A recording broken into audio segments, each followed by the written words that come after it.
and welcome back to another episode of Conversations with Jacob. Uh, and today in this episode, we're talking some racing, some NASCAR. But before we get to our guest, I want to do a few podcast plugs about our social media. We're on Facebook, facebook.com/ conversations with Jacob on YT. Our Twitter is CWJ Podcast. You can follow us on there. Our podcasting platforms include iHeartRadio, Amazon Music, just all over the place. It's like 20 different sites. We got merchandise, hoodies, T-shirts, mugs, you name it, we probably have it.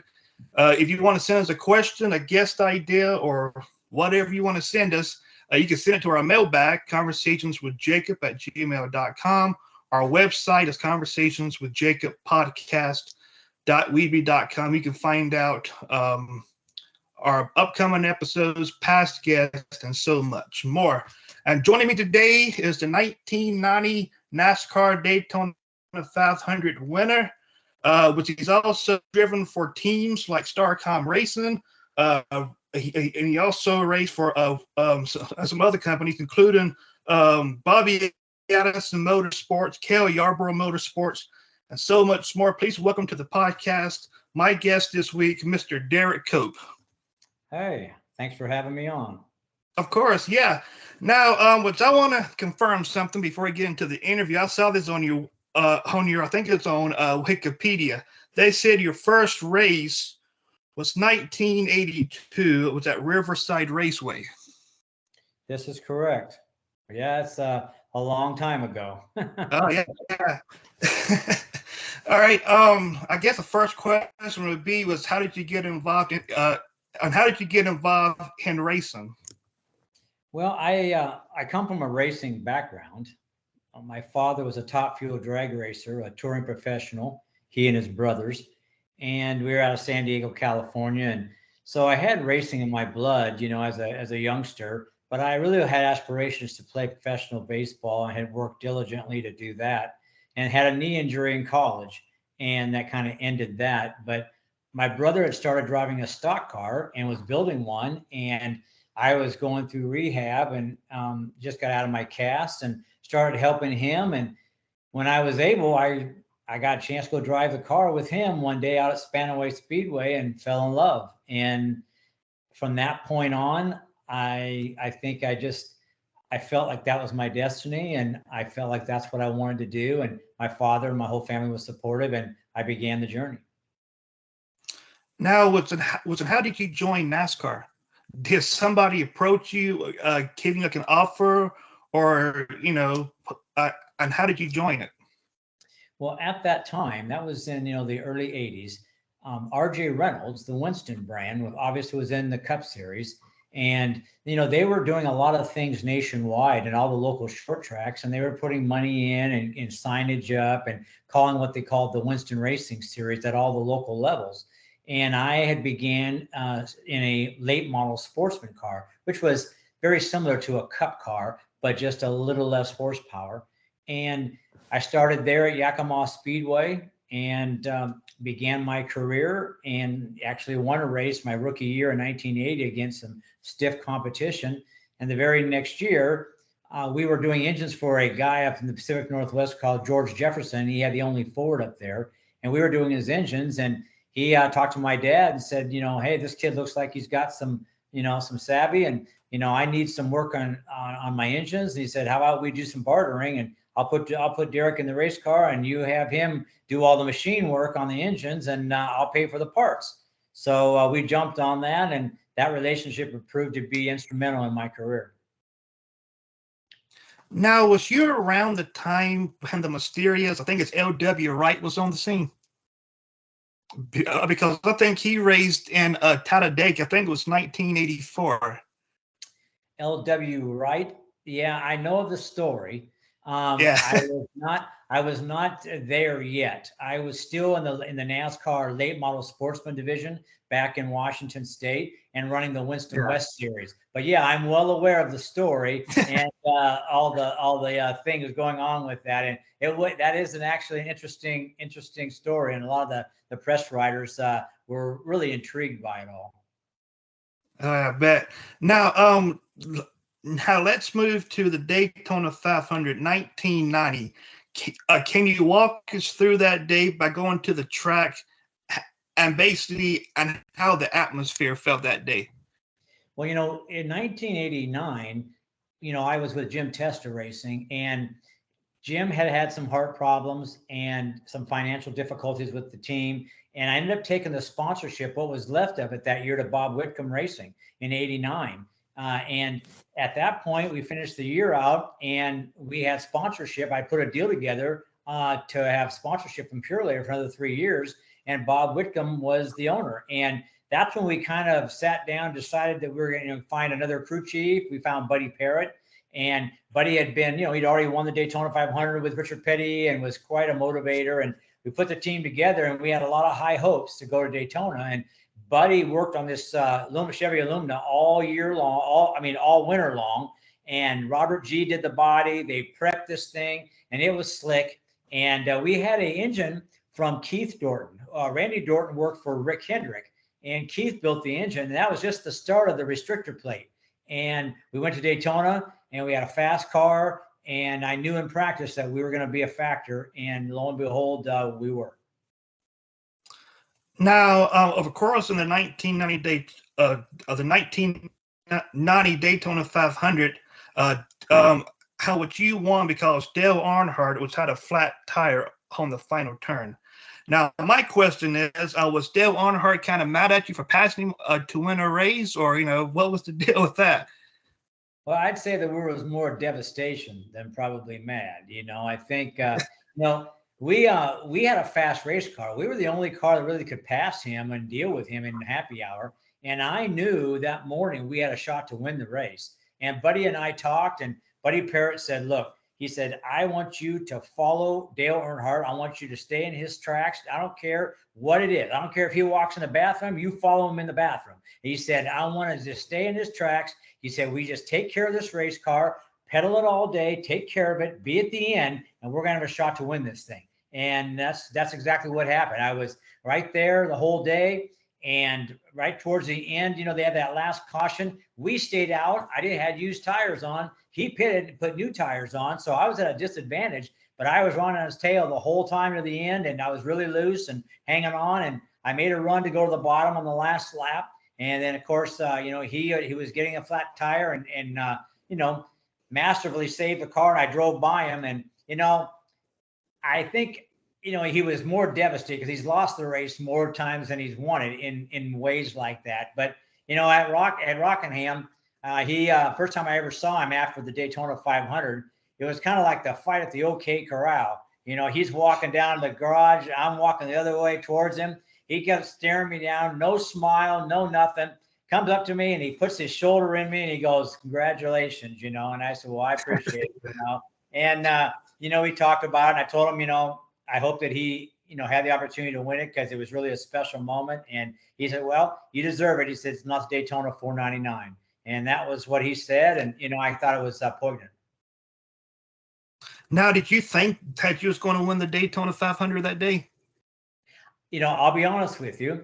I called my brother the night before and I'm not a bragger or a boaster, but I told my brother, I said, Darren, I know this is going to sound crazy, but I said, if I can take care of this thing all day and get it to the end, I think I can win this thing. And he said, no.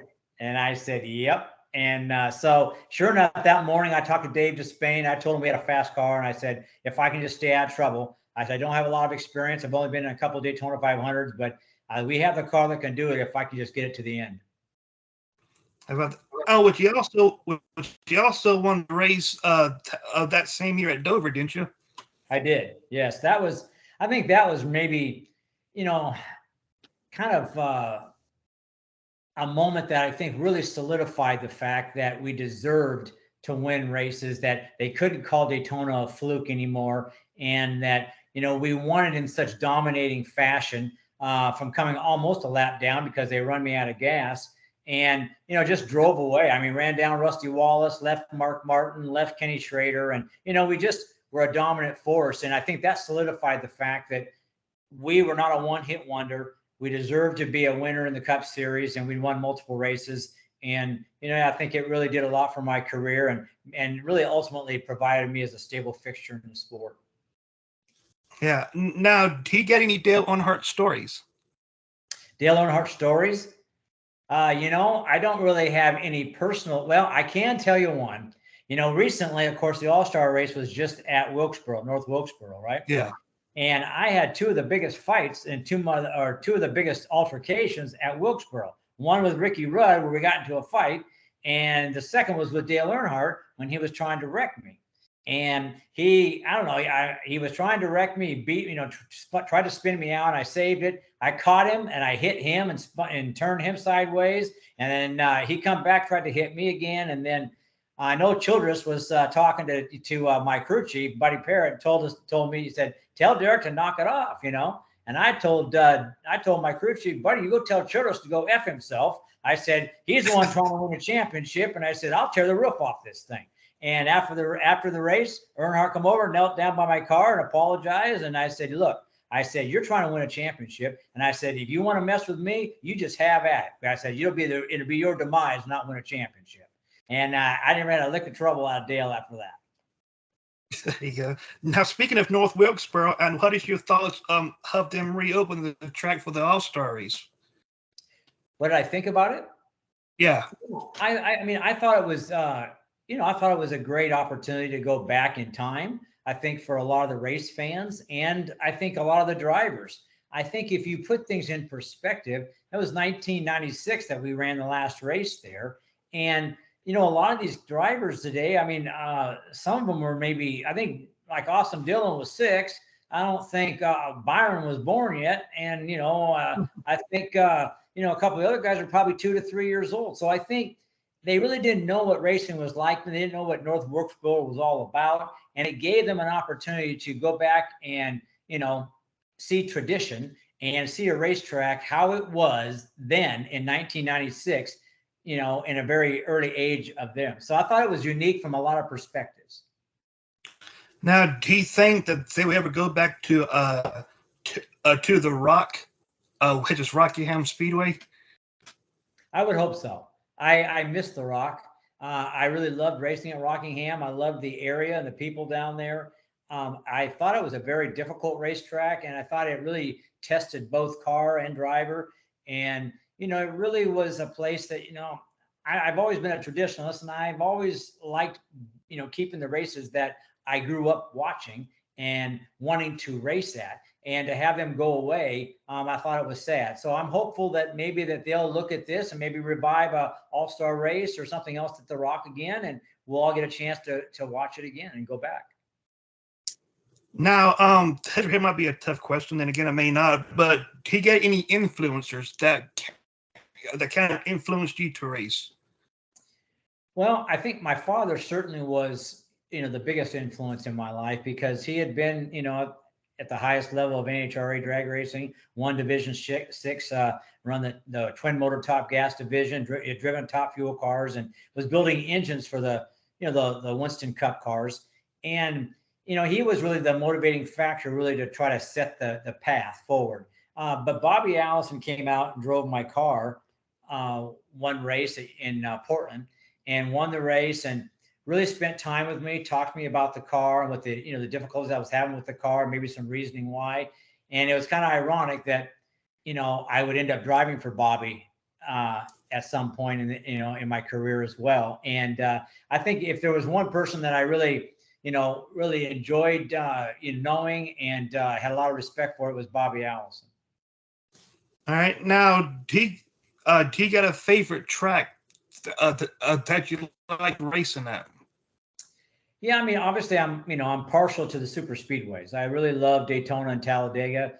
I love going fast. That's the reason I wanted to drive in the Cup Series. I love Michigan. I love the speed at Michigan. I love the transitions and the banking at Michigan. And I really had a lot of success and enjoyed the Poconos. And of course, Phoenix is a place that I kind of ended up getting a lot of experience from early, and I enjoyed it as well. But, I really didn't dislike a great deal of the racetracks, but those were some of my favorites. All right. Oh, I want to bring up something that happened. I don't remember how long ago, but I think it was you. I don't know. Maybe confirm if it was you or not. But this happened at Watkins Glen with a tire explosion. Was Yes. that with you? Yeah, that was me. That was with my Xfinity team. It was, you know, my wife and I at the time, we had our Xfinity team. We were a low budget team. We didn't have a lot of money or sponsorship, and not at that time. That was the only car we had. The other car was hurt. We were getting it repaired, and we went up there, and I had I had the brake studs on the caliper on the brake bracket break, and the caliper turned sideways in the wheel and created a great deal of friction and heat. And I got it wound down because the pedal went off going in turn one, and I managed to save it and get it all the way back to the back straightaway to the chicane and came to a stop. And when I did that, all the heat sink blew the inside of the sidewall of the tire out, and all the air rushed out the other side and then blew the hood up. And all that brake dust and everything made it look like a major explosion. And it just startled me. It didn't really, hurt me or do anything like that. And it really didn't really kill the car too bad. It just blew everything apart. And I was able to fix it next week and take the same car back the following week and go race again. That's amazing. Now, your last Cup race was 2021 Daytona 500. Now, here's my question: and do you plan to return to NASCAR? That was my last race. All right. The guys at Starcom gave me the opportunity. I've been a team manager with my wife there for 5 years, and it was my opportunity. And their graciousness to give me an opportunity to go back to Daytona one last time and give it a shot. And unfortunately, we blew a tire, had a tire go down very early in the race and got in the wall and really kind of ended it. But it was great to be able to go back at that late in my career. I think I've gone through 5 decades, and to end it at Daytona, where really a lot of my major success was. It was a great feeling to absorb all the atmosphere and all the excitement and all the things that goes on with the Daytona 500, and to end it there, I felt like it was very special. Absolutely. Now, do you think NASCAR is as good to where it's at now, or do you think back then was like the good era, or what's your opinion on like the new cars? Well, I mean, first of all, I think you have to, look at it as the time is the biggest factor. If you look at where the sport was in the 90s, the late 80s and 90s, it was really just in its rise. And I think at that point, that's when Days of Thunder came out. There was so much notoriety and excitement about the sport, so much interaction with, football players that were car owners, the Dan Pastorinis and the Bradshaws and, the Troy Aikmans and, Roger Staubach. So there was a lot of things going on, and we were averaging 191,000 people per event in attendance, and the numbers were huge. So it was really at its height. And I'm telling you, it was rock star status. It was an incredible time, and the sport was thriving.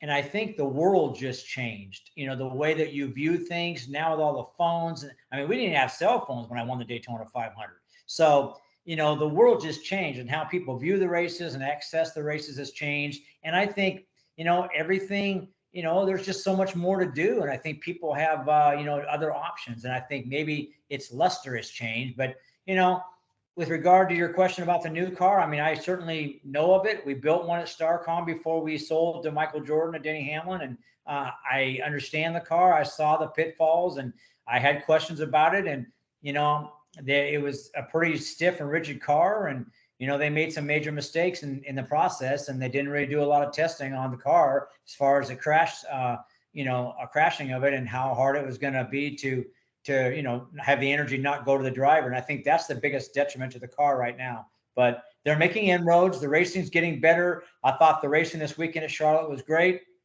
and maybe they're on a good path. All right. Now, do you got a favorite driver that you watch out for now? I really don't have a favorite driver. I enjoy watching all the guys. I really don't have anybody that I really pull for. I do like JTG Racing, JTD Jordy Racing. My cousin Ernie is the team manager for JTG, and so I'm kind of pulling for Ricky Stenhouse. And of course, he won the Daytona 500 this year, and so I pull for Stenhouse and Ernie and the guys over at JTG. I mean, I traveled on their airplane quite a bit when we were StarCom. We shared a plane together, and I know that Tagus Schechter and his wife Jody work exceptionally hard, and and Brad Doherty's a great person. I know him, and if I'm going to pull from somebody, it's going to be for that organization. There you go. Now, are you still active in racing? Yes, currently, my wife and I, we go to some races on the Trans Am circuit. My cousin, and my second cousin, Nick Tucker, owns Nitro Motorsports, and he's been handling a lot of the young drivers, and a lot of the kids in the go-karting that the Cup drivers have, and then he has a Trans Am team, and he does all the driver development for Toyota. All their drivers come through his program, so I'm doing some driver coaching, and I'm doing some crew chiefing and some mentoring for the folks at in that series of Trans Am, and Tony Breidinger, the young woman that has the ARCA ride there. She's in the Hot Wheels car in our Toyota GR Cup series. I'm her crew chief for that. And so, yeah, I'm going to the racetrack pretty much, every other week or so. And I'm headed off to Detroit tomorrow for the IndyCar and Trans Am race there. So, yeah, I'm busy and I'm enjoying it. There you go. Yeah. Now, I was going to bring up something. I don't know if you're familiar with it or not, but I seen a video on YouTube, I think last week, and there was a few drivers. I ain't gonna mention no names, but they was talking about how slow you go on the track, and they said about passing people. They said, "Well, I can't be no slower than Derrike Cope." I said, "Well, I don't know what that means." So, I don't know who that mental giant was, but he obviously is misguided. Yeah, well, I'll give you one name. One was Kyle Busch and Denny Hamlin that was saying that. Well, Kyle Busch and Kenny Hamlin both are complete dweebs, and you know what? They got to keep their mouth shut because sometimes they let their mouth overload their butt. Oh yeah, for sure. Yeah, but anyways, my next question is, it's not a question, but where can people find you on social media? Well, right now we have at Derrike Cope, we are on Instagram. We have Facebook, Derrike Cope on Facebook, and we have a website called Race Theory, which we also have a podcast called Race Theory, and you can find that on Spreaker.com and iHeartRadio as well. And it's at DerrikeCope.club or RaceTheory.club. And we have a website that you can go through. We have merchandise as well and opportunities for a new program we're doing. It's a kind of what they call a ride-along program. We got a new Radical coming out, 2-seater that we give rides to. And we'll be going to a lot of different racetracks and, providing corporate outings and some actual rides in the race car itself. So kind of a nice personal experience. So that's kind of what we got going on there. There you go. Now, and do you watch like the F1 races? I love F1. Yeah, I watch every Sunday that they're on, and I really enjoy what's going on there. I love the racing there, and it's at a level that's far above what we've all driven. And I don't know. I just I love the speed in those cars and the technology, but I love that as well as IMSA racing. I'm really enjoying the new LMDH cars, in IMSA and the GTP cars and all that. So looking forward to Le Mans with the Garage 56 car and some of the things that are happening there. So yeah, I love pretty much all areas of racing. Yeah, for sure. Now, for someone that wants to be I guess, if someone's listening to this podcast that wants to be a race car driver, can you tell us like the ups and downs of it?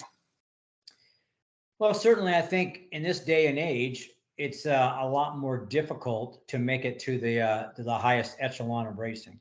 I think it comes down to, being proficient outside the race car from social media. I think you're going to have to be able to procure funding. A lot of it is now arrive and drive and pay for a ride. I think in pretty much all forms of motorsports. So I think, if your family doesn't have money, you're going to have to really work hard at becoming a brand ambassador and looking at social media and getting out there and trying to create your brand and find a way to get somebody to believe in you and fund your efforts. I think that's the most important aspect of this day and age, is to become a brand.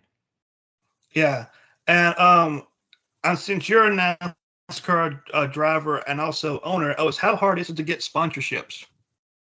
It's very hard. I think we've been in that situation my whole life. I've had to look for sponsorship my whole life, and it's an ongoing process, and it's something that you never stop looking for.